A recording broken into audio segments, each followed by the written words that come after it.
Hey, this is AJ, and this is the garden update video for the month of July. I've been out of town for a while. It's been hot. It's probably in the high 90s right now. But I'll kind of walk you around both the front yard and backyard, kind of show you what I got going on. So stay tuned. All right. So the first thing we'll start off with is the xeriscaping. If you've been following me for a while, you know I put this in a while back, and it's holding up really, really nicely. It's maintenance free. It's been no issues. Whenever I have rain, these desert sage plants are really nice because they start to flower out a little bit purple. But that's been holding pretty steady. I did have some pineapples here, but I decided to take them out and put them over there in the front of the house when I was on vacation. In terms of the other side of the xeriscaping, it's also looking pretty good. I still haven't gotten around to capping off the sprinkler heads. I originally put them in here, and you can see I have different taps here in different places for that, but there's no need to irrigate. These plants don't need any water, so it's working out pretty good. And then as I start to scroll around, if you've been following this for a while, you know that I've put pretty much wood chips replacing the whole front yard, and I'll walk over there in a second. This area right here in the front, I'm also going to be doing some xeriscaping or dryscaping a little further on. I had tried some luck with some sweet potatoes in here around my pine tree, but I just didn't water them enough. It just wasn't the right environment, so they didn't really thrive there. As I come around, you can see my plumeria plants here do really, really well. So this is something really great if you're in Texas and you want to have a nice flowering plant. These plumerias they're native to Hawaii or the tropics, but they do really, really well here in Texas as long as you take them out of the ground in the wintertime or protect them. So what I do is I can just grab them, pull them out, and stick them in my garage over the winter, and they stay just fine. The leaves will fall off, but as soon as you put them back in the ground and water them, they'll pop back out as soon as the temperatures start to heat up a bit. In terms of how the mulch is doing, it's doing pretty good. I'm not going to dig around too much, but if I go down about 5 or 6 inches, it'll be a little bit moist down there. This is another example of a sweet potato that I tried to grow up here. Just wasn't really working that well. So I may experiment with that as I do raised garden areas up here in the front in the future, but for right now, I'll kind of consider that to be a fail. And as I go along over here, we're eventually going to put like a trellis area up over here and have some vining plants that I'll show you in a minute. But for right now, what I have olive plants here. I have 2 olive plants, and the olives seem to be doing pretty good. So we'll see how they go. I may actually put those in the ground, but olives can be pretty vigorous. So I haven't determined if I'm going to do that or if I'm going to keep them in a pot right now. And as I walk over here to where the rest of my plants are, I built this little planter stand the other day. It just had a bunch of scrap wood, so I have a bunch of plants sitting up on that. And then as I scroll through, you can see my Meyer lemon tree is doing pretty good. In addition to that, everything else that I have in the back there, the avocados, I have another plumeria plant right there, a couple more lemon trees. You can go back and watch my lemon videos and see how I propagated those. My 4 pineapples are doing pretty well right now, and then in addition, I have 2 more Meyer lemon trees. I just transplanted this one actually into this big fabric pot the other day. That one over there has fruit on it. These ones haven't fruited out yet. Maybe next year they'll fruit out. Then stay tuned as I walk to the backyard. All right, now we're gonna walk into the back, and you're gonna see how messy my backyard is, but I've been busy. I started work on a gigantic retaining wall. So I had to remove a bunch of railroad ties that were here and then extend this wall out. And as I pop down here, I'm not completely done with this yet. We're still working on it, but you'll get a sense of how big and massive this thing is. It'll be about 5.5 feet tall when it's all said and done. But I had to build a solid base around the bottom here and then kind of curve it and fill it in.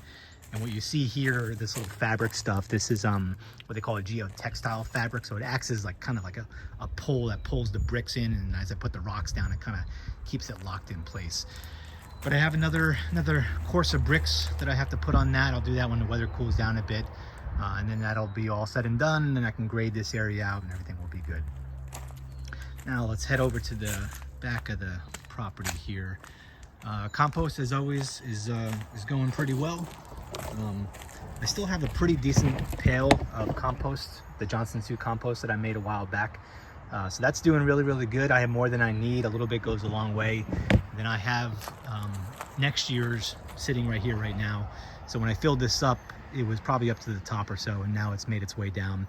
You can see that hose that's going in there, and a kind of a soaker hose. I just turn that on every once in a while. It keeps that thing wet, and it's also raised up off the ground. You can kind of see a pallet down there, so air goes underneath through it, and then there's a little chimney at the top there where the air can come out. And then this is kind of my static pile. I just use this as a holding tank, kind of for, you know, throughout the years we have kitchen scraps that just goes in there. I pick up a handful of leaves and throw it over there. But as I make my way through, you'll see the garden overall is looking pretty decent. We're getting cucumbers pretty much every single day. I actually haven't been out here today yet, but you can see a few hanging down in a few different places. Yeah, actually, I'll probably pick those after I'm done making the video. Then in terms of production, what's happening, the spices are doing pretty good. The basil's over there, sage, all my spices do really, really well here. I have shishito peppers. They're Japanese style peppers. I don't know if I got the wrong ones. It says shishito, but man, they are spicy. I bet that red one's like super, super hot. So the first time we cooked them up, I was a little surprised when we ate them.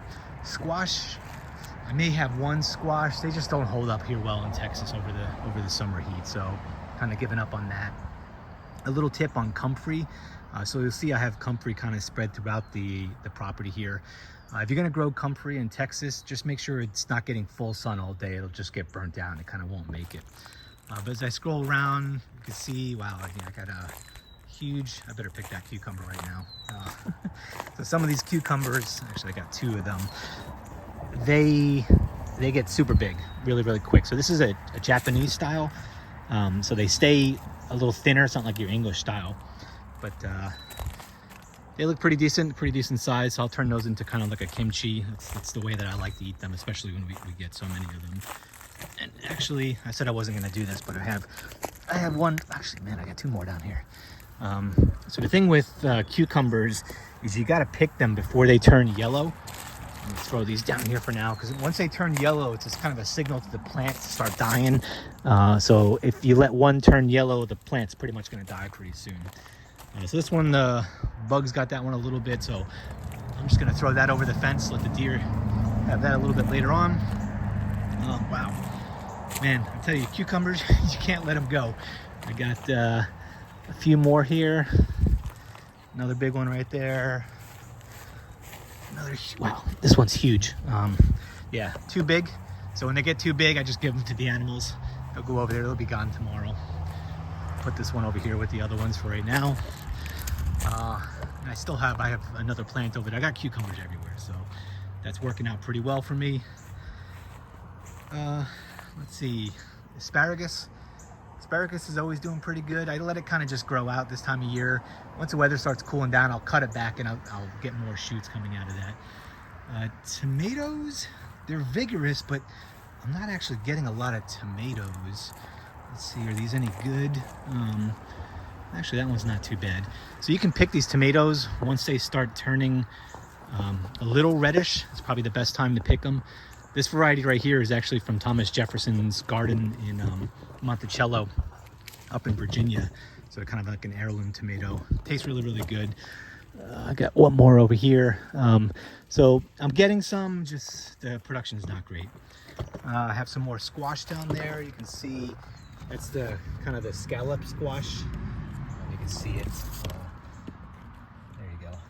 So I got a scallop squash down there. It's doing pretty decent. I think I have a few more buried over on the other side.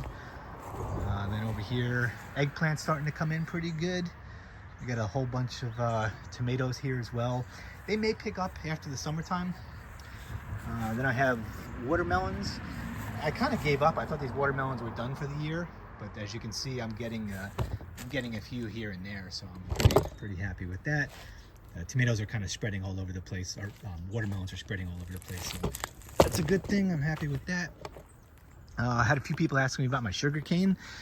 It started growing really, really well, but it's pretty much stayed where it is right now, the height that you see it.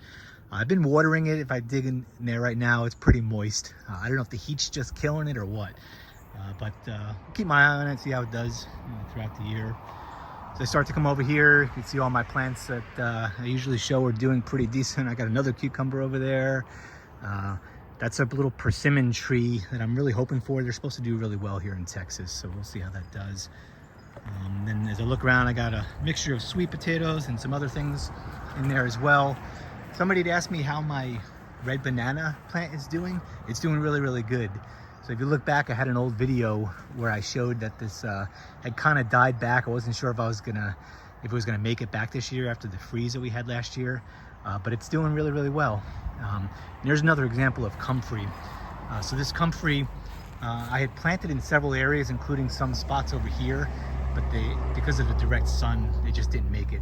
But the ones that are over here are pretty decent. So I've been pulling those leaves off and just kind of dropping them all over the place as a fertilizer for everything else. My big plum tree here is doing really, really good. No fruit yet, but growth-wise, it's doing really, really well. Same thing with my mulberry trees. They seem to be growing pretty well. No fruit yet, but keep your fingers crossed, see how that is going. The hazelnut, the yellowish one down there, it's slow to grow. So I'm not sure, the jury's still out on that one. And then this is this little decorative plant that I bought from H-E-B last year when it was on sale. I forget what it was, but I just came home, stuck it in the ground, forgot about it, and then it popped up and it looked really, really nice. So I might try to get a few more of these this year, and then just stick them all over the garden, because I feel like I don't have enough color in this garden. One of my brothers, he does gardening up in the Dallas area, and he's got flowers and stuff all over the place. So I'd like to kind of see how that looks. I'm just looking over here for more zucchini. Man, you see, I got not zucchini, cucumber. They're all over the place. But anyway, that's kind of how things are going right now. So thanks for following along. I'm gonna go back over there, get the cucumbers I dropped in the ground, bring these tomatoes inside. Yeah, hopefully that one's still pretty good. But garden's going pretty well. I just wish this heat would kind of back off a little bit, but it is what it is. We're in South Texas, so you just gotta kind of deal with it. Anyway, thanks for watching. Stay tuned for the next one, and I'll catch you next month. Bye.